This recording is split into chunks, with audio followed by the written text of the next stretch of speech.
Dumating na tayo sa pagtatapos ng ating pagsasalimpapawid sa araw na ito. Ito ang Presidential Broadcast Service, Radyo Pilipinas, Radyo Publiko, 738.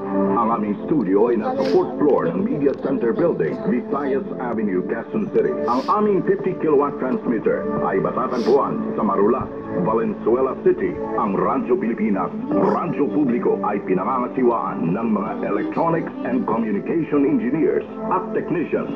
Pawang lisensyado ng National Telecommunications Commission, Rodentor Domingo, PECE 0001385. John Alvin Pelgone, ECE 0064790. Jo Marie Reparial, ECE 0070984. Rachel Joy Tinidan, ECT 0023775. Maria Teresa Segovia, ECT 0026682. At Marvin Toledana, ECT 0019489. Radyo Pilipinas, Radyo Publiko, 738 kHz is now signing off.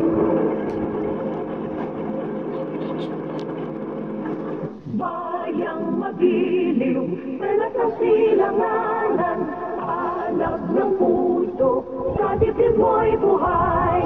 Lupang hinirang, dulan ka lang magiting, sa manlulupig, di ka pasisiin, sa dagat at bundok, sa simoy at sa langit mong bagaw. May dilagang tula at awit sa paglayang minamahal, ang kislap ng watawat mo'y tagumpay na nagriningning.